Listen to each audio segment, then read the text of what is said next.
Welcome back, everyone. Welcome back to the second half of the broadcast. Welcome back to the StarCraft Evolution League Masters number 4 PTR edition, day number 1. Again, we're going to be featuring some new changes here to the game, to the StarCraft Evolution mod with said PTR. And what better way than to host an invitational, than to host a big tournament featuring some of these changes and featuring the best players out there. Let's go. Up next, we have our ZvP, and spawning in the bottom right-hand corner, we have our South Korean Zerg player, the Brutal Zerg. It is Rumeith. And in the top left-hand corner, we have the Indonesian Protoss player, the Pink Protoss himself. It is a Quantel. Here we go. Again, our PvZ does continue. Or does commence, I should emphasize, as we actually haven't had too many of them here tonight.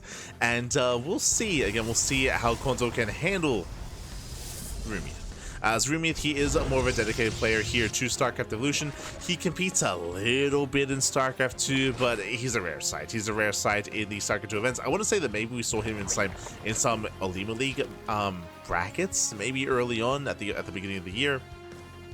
But outside of that, of course, he has been more dedicated to StarCraft Evolution instead, and we'll see what he brings to the table, especially with some of the latest changes. Oh boy.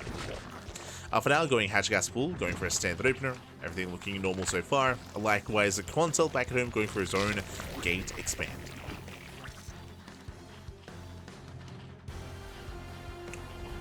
Here we go.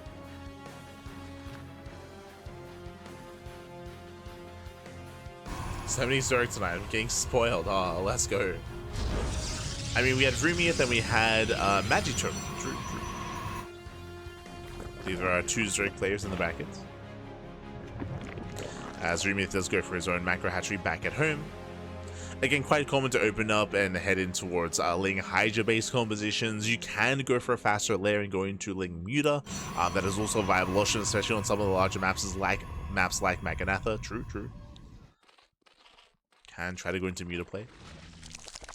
For now, though, we are expecting Ling Hydra. Likewise, back at home, Quantel, the Cybercore is done. And do we open up Stargate? Do we open up Twilight Council? What is going to be our tech of choice? Once again, welcome on all to Maganatha. Maganatha is one of, if not the largest map in the map pool. There it is. Stargate has been thrown down. It's going to open up Oracle. Now again, when it comes to early game defense here, it's a little bit more different for Brood War just because there are no queens, so getting to earlier colonies and earlier spores are more paramount. They're just more important. Likewise, that's also where earlier Hydra tech does come into play as well to keep up and to get in position to defend against those oracles. And there it is. Hydrogen has been thrown down. And again, the earlier Hydrogen is more necessary here to make sure you have anti-air to defend against the early game harass. So Hydra's going to be on the horizon.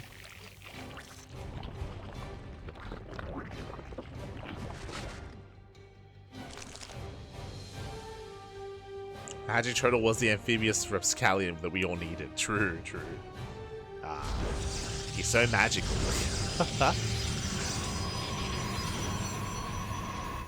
And again, he had an impressive performance, true. Was looking quite impressive.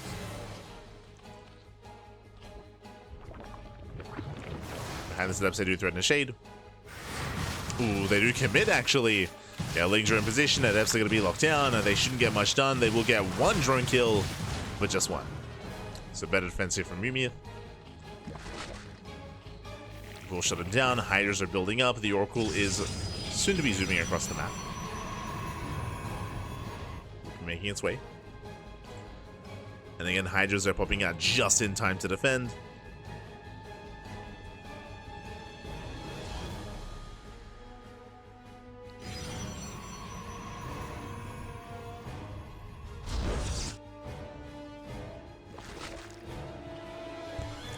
They have arrived. They zone away the Oracle. The Oracle does head towards the main. The Hydras, they do pop in once again.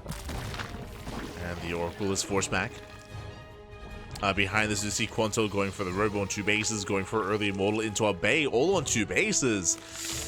Very committed here from Quantel. Very committed. Rushing into early Colossus tech. Staying on 2 bases that much longer. That does give the opportunity here for Rumeith to drone, to saturate.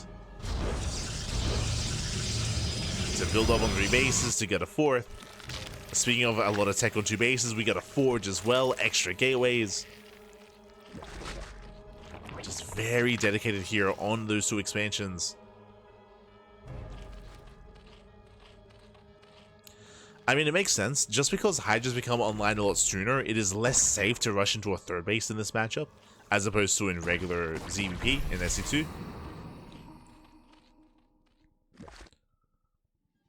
So the Protoss is going to be stuck. Once they get the Colossus, then they can expand.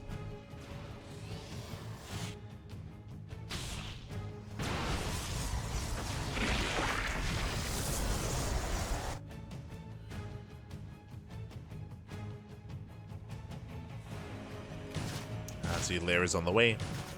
Rumeith is droning. I'll say that he had a little bit late saturation in regards to his 3rd, but he's getting there. Likewise, now Quantel will expand. Now he has a little bit more to work with.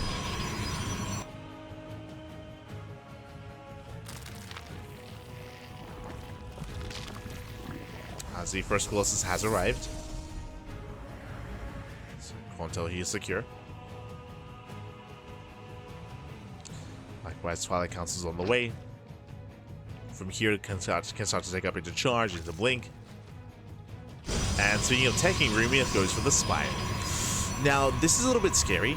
Currently, there are sentries, so we're expecting hallucination scouts. I'm hoping for hallucination scouts. If not, this can go unscouted, and this can get out of hand and get out of control.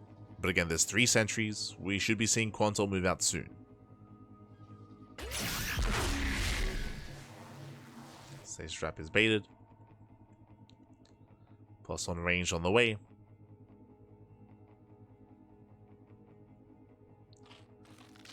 Spreading out.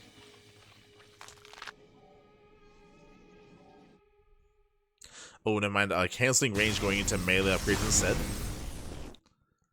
As close as they move out across the map, they get spotted. Rumeith now getting in position. Keeping up with the Link Hydra. Forced to spend his money, so he's not banking up like he ideally he did want to. Prism comes in, charge is not yet done. Quantel being very assertive here with not much. Nice force fields. So it's with the army. Force fields locking down Rumeith. Hydras are coming from behind. The Prism goes down. Oh wait, no. Yeah, the Prism does get sniped. Oh, and a brutal loss here for Quantel, losing everything. Ay. Remember, this was all just before charge. 2 Colossus, 2 Immortals, the Prism as well. Ay. And with that Rumeith, he can just snowball control. You just move out across the map. The Spire is done. We have Scourge on the way. That's actually quite a lot of Scourge. Unfortunately, there's not much for them to get done, but there's 1 Colossus in production, so I guess they have a target. Have that target. We have the Queen's Nest in production. Lurker tech is on the way. I do feel like Rumeith can push in towards a 3rd, but he's being very passive actually. He backs off. Doesn't quite try to commit. I mean, it doesn't help that he doesn't have any lurkers. True. So pulls away, drones up, taking another expansion, and getting ready for those lurkers. Now, Quantel should not push. He just got shut down. Now would not be the time. Especially without a Prism. He is being somewhat active. But again, this is looking rough here for Quantel. Rumeith up to 81 workers. He's done droning at this point. He's got 4 more on the way, so getting up to 85, or 84, 83 even. Hive is now on the way. With this, we can start to work towards Defilers or Queens. Or towards the Defiler Mound, I should say. Lurkers are now building up. We still have plenty of Scourge left over, so that's going to be the answer to the Colossus.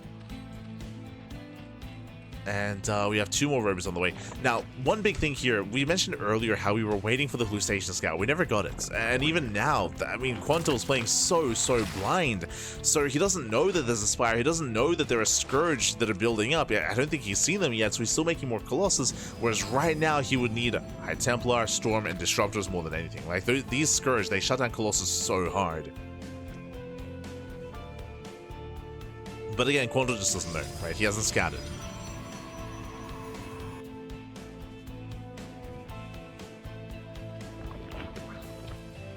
seeing what's going on.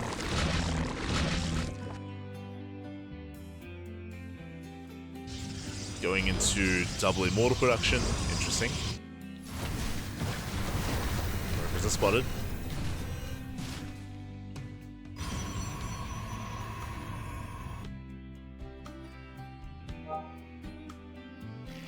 Workers are spotted. There's a Defiler Mount and an Ultra Cavern as well.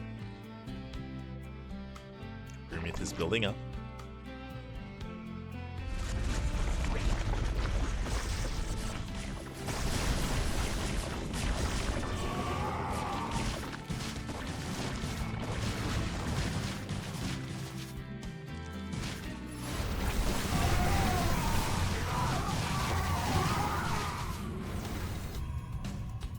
So far the Scourge have been spotted. Now we have double Stargate and a Fleet Beacon on the way. Quantel working towards Sky Toss.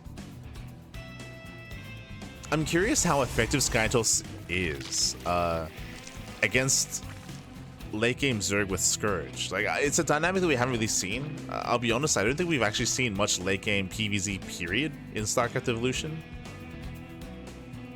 We've seen it on island maps with Sky Toss for sure, but here we go, Surge, they come in. Oh, good. Okay, they shot down the first Colossus. Nice storm. Very nice storms. Alright, just gonna be zoned away. But yeah, now that I think about it, like, as you mentioned, like, we haven't really seen much late game ZvP period in StarCraft Evolution. But my big concern when it comes to Sky Toss is, of course, just the amount of Scourge that there are. And our Scourge can shut it down quite hard. Right now, there's going to be a lot of pressure on Rumeith to protect, to zone away the Scourge, to protect the Tempest, as making 3 Tempests at a time.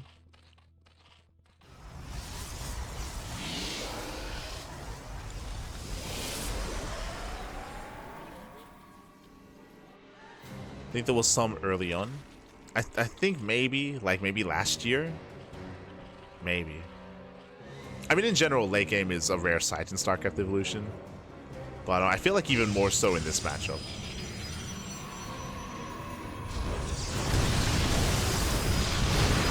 Oh, Storms do punish.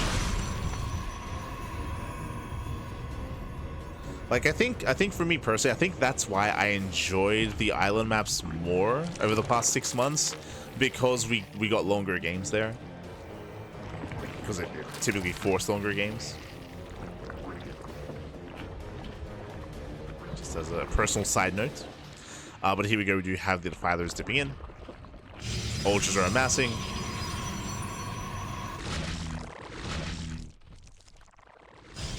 It's an ultra heavy style. Getting ready for the. I was gonna say getting ready for the Plague. Getting ready for the Dark Swarm. Speaking of cells, they do collapse in. They do get on top of the Defilers as well. Yeah, Defilers are being thrown away. A Plague does land. Brutal connection. Behind this, 22 Scourge on the way. Getting into more Scourge. Mutas are amassing as well. Nice Dark Swarm. As Ultras, they head towards the bases, head towards the expansion. Again, the choke point is brutal. Colossus, they try to stand their ground, but the base looks like it will fall. And takes down the expansion. Does catch him out. This is part of the hope for the PTR patch, incentivized players to do less early game coin flips. I mean, I would say this is probably the big reason why this map was chosen. Like, as you mentioned, Magnatha is the largest map of the map pool, so if you're gonna try to force longer games out of players, then force them to play on Magnatha, right? Like, it makes sense.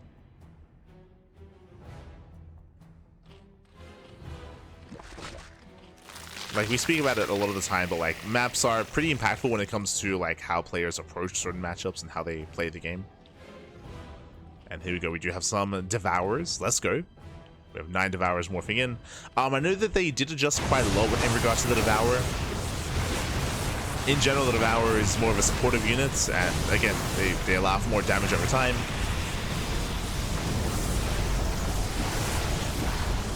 The Ultra does push its way forward. Gonna be shut down. Quantel does defend. Now, how hard are these Scourge going to pop off? I'm still quite concerned here for the Tempest, but I mean, we'll see if if the Storms connect, right? Like, ideally, you want to zone away the Scourge with Storms.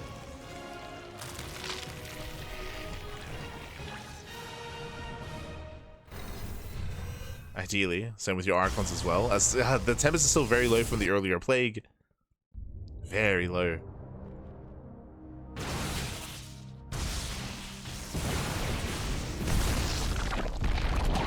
Quantel does find some stray bases. Some stray expansions. There's a recall back home. Does recall in time, shuts down the Ultras. Jesus. We'll shut them down. Oh, meanwhile, I think the camera just missed it, but the Tempest, I believe, they just got caught out. Yeah, I think the Tempest count was just reset. So the Scourge, they trade well. I think they just shut down 6 Tempests. Guardians have arrived. And Quantel plummets in supply. Quantel doesn't really have much for the Guardians. I don't think that the Devourers were even like a factor. I think it was just the Scourge just collapsing in.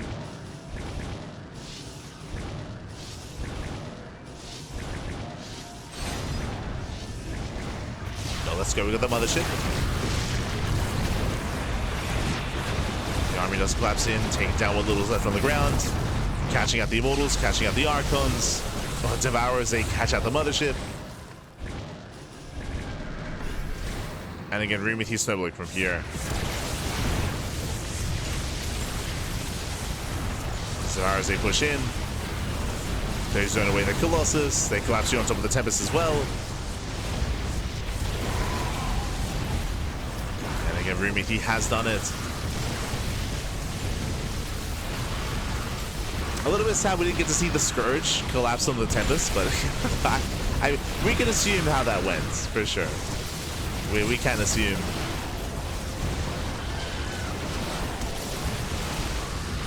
This Tempest is slowly going down.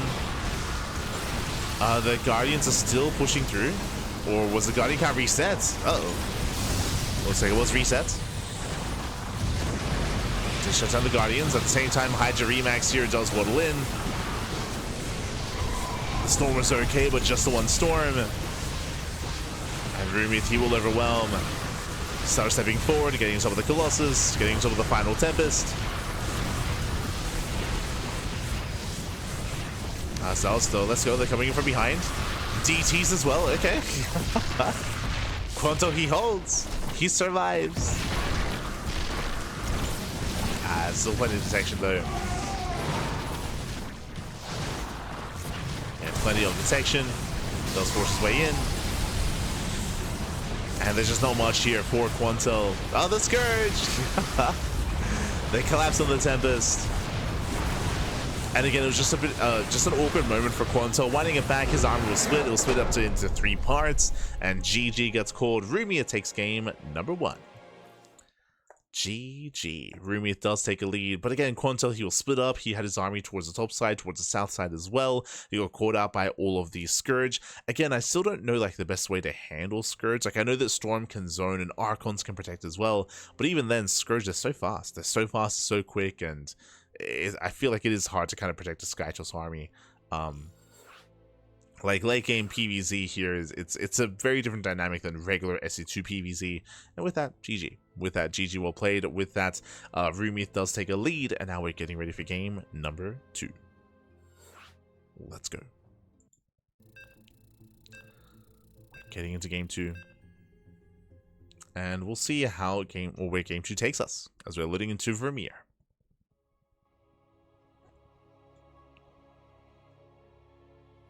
Here we go.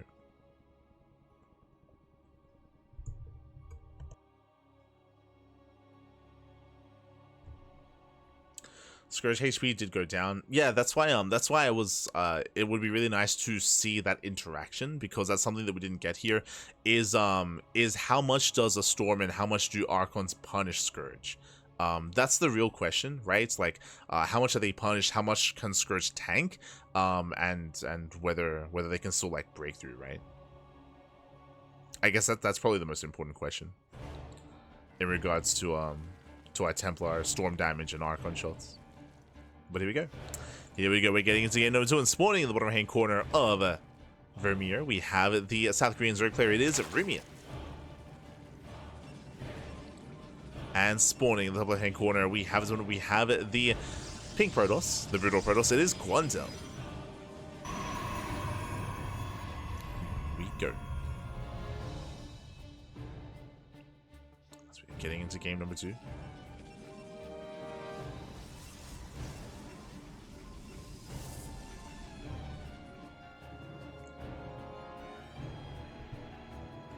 Scourge HP did go down, yeah.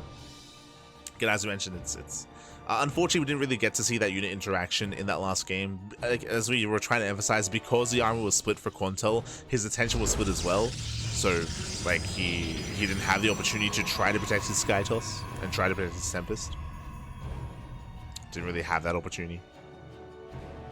But here we go, we're getting into game number 2. But now it is going to be the initial opener here, hatch a gas pool out of Rumeith. Likewise, we do have the Nexus first out of Quantel. Okay.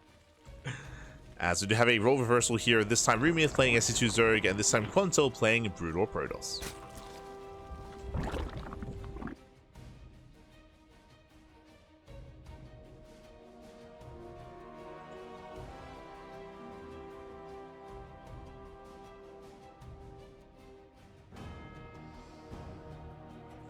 Go.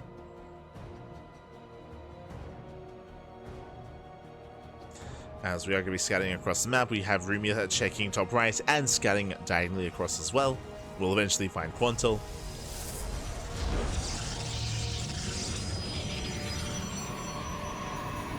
And we'll see how we do open up. Again, we're used to seeing robo-based openers in this matchup, but there are some niche builds where you can open up with a faster Citadel, with a commitment into Zealots. Or even another Stargate opener, true.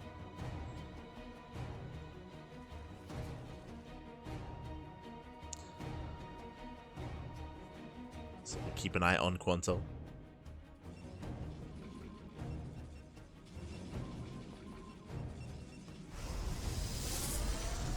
So now we're building up.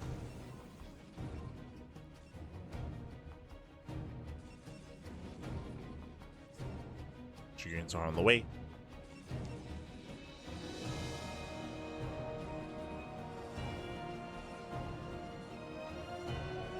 Just waiting for our initial tech as we're going for a second gateway. Ling does slip into the main. We'll get eyes on the second gate. We'll confirm the more Dragoon heavy start. Once again, I appreciate the gateway. The new model, I mean. I appreciate it.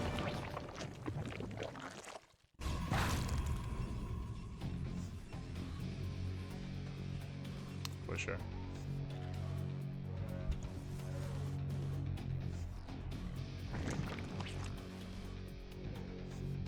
As with this 2-gate opener, interesting, Quantel rushing to a much faster third. Faster third base, a heavy Dragoon counter early on. And we'll see if he can get away with this. Ooh, speaking of, that is going to be a 3:45 lair timing, so early lair out of Rumeith. Gases are being Jesus. Taking all 4 gases. And this feels like we're rushing into Muta play. I say it feels like rushing into Mutas. Technically, there are builds where you can rush into a Hydra Den and try to rush into a more Hydra heavy composition. Technically, this can be like 2-base Swarm Host as well, but I don't think Rumeith is really that kind of player. So for now, at the forefront of my mind is Muta play. We'll see. Oh, as the Roach Horn gets thrown down, okay. Throws down the safety Roach Horn. If we have +1 range instead of +1 melee on that Evo chamber, then we have to assume it's not going to be Mutas. Range is on the way, and no Spire. No Spire. Which means that we spoke, actually, after we theorized Muta play, like this could actually be Hydras. Roaches into early Hydra, into early Lurker tech. So we'll keep an eye on Rumeith. We'll see where he takes us with said lair. And now he is somewhat droned up. Lair is now done. Overseer scout across the map.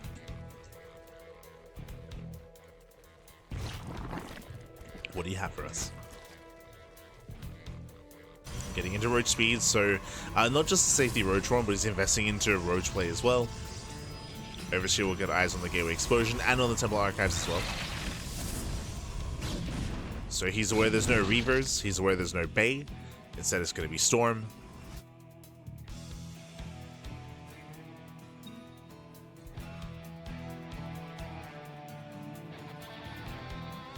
Oh, and it's going to be Lingbane Roach Ravager. Okay.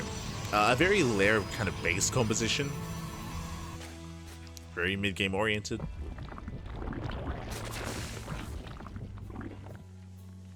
It's, I would say it's a style that's fallen out of favor in SE2. It had its time like a year ago, maybe 2 years ago. But nowhere near seen enough. Well, as much as it used to.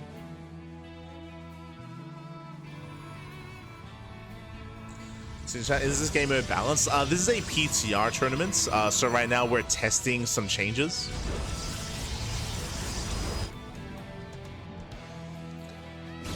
So we do have a massive list of proposed balance changes to the game, and that is the purpose of this tournament, of this invitational, is to test out those changes.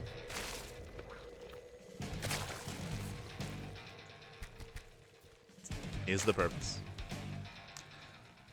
For now, we do have Overlord Speed on the way. Infestation Bit as well. We are going to be taking up.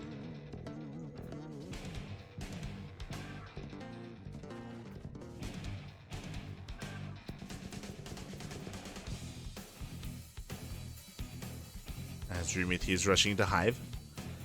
Pretty fast Hive here out of Rumeith at 650. Jesus. Going for the early Hive. Quantel does push out as he moves out. Lings, they do counterattack, they do hit the fourth.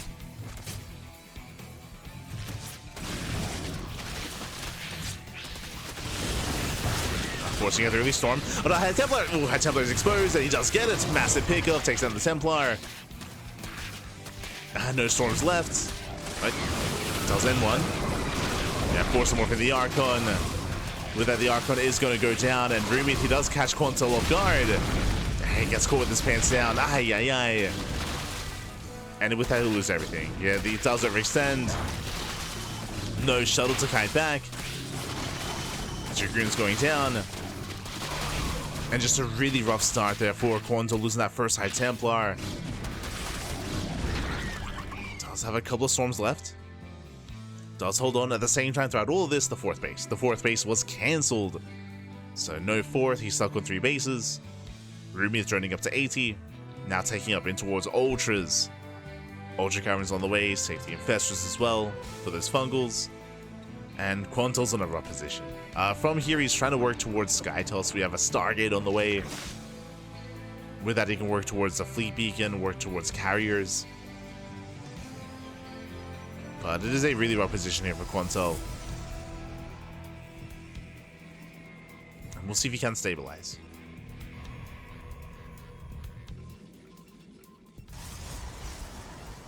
Is Arcade uploading back on? Not yet. Not yet. They had to go, like, they had to implement a workaround here to actually use the PTR to actually host this event, I should say. Which is also why we're not casting this via replays. We're casting this via clean feed instead.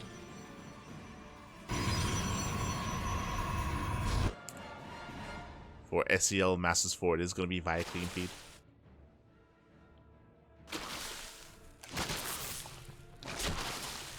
As we have a second and third Stargate on the way alongside the Fleet Beacon. As we mentioned, Quantel is going to try to get away with Skytoss, but he's heavily reliant on Rumeith being passive.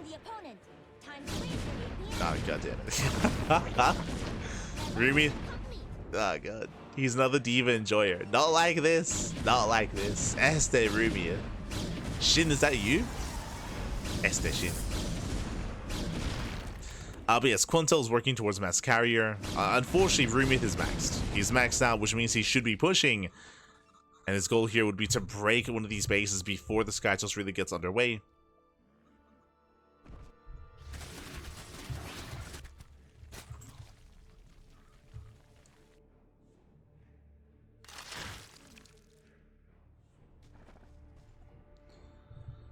So we go. We have 3 carriers being built at a time.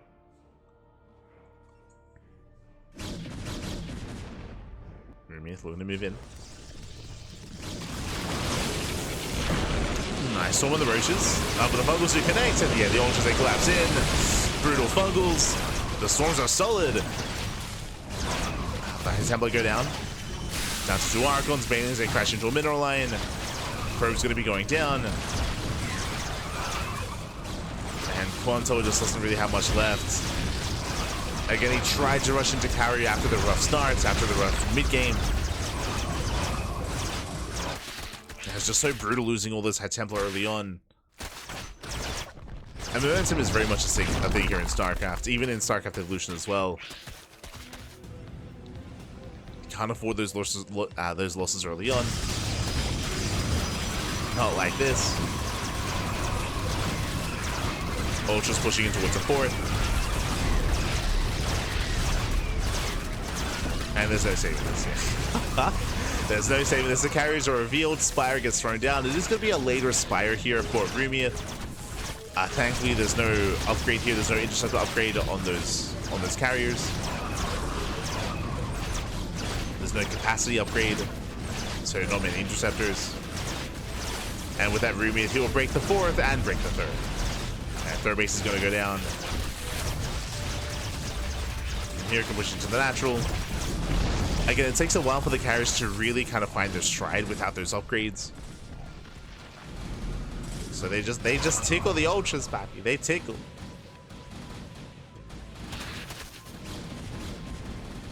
How many times on the High Temple? Oh no! Yeah, there's no storm. Archon should be going down. There we go, Dustfall. And the Spires are about to finish. And again, even though these carriers are getting free damage, it doesn't matter. GG gets called, and Rumeith will take the series 2-0, advancing on to the next round. GG. Rumeith, he does claim the series. Again, a strong showing here by Rumeith. Again, Quantel, he just had a really rough early to mid-game here. If you recall, winding it back, he was building up towards an earlier storm timing. He pushed out, he got caught out completely with his pants down. Lost all the High Templar, lost his Dragoons, lost momentum, and he lost his fourth base at the same time, losing his economy and losing his army as well in one fell swoop. From there, he fell behind. He tried to stabilize by rushing into carrier, and as we mentioned, if Rumeith was passive, then Quantel could have stabilized, but Rumeith wasn't passive, right? He was so quick to max and so quick to push. GG, well played. With that, we have one series remaining here tonight. We're going to be getting into a TvP between Tasia and Prome. Oh boy.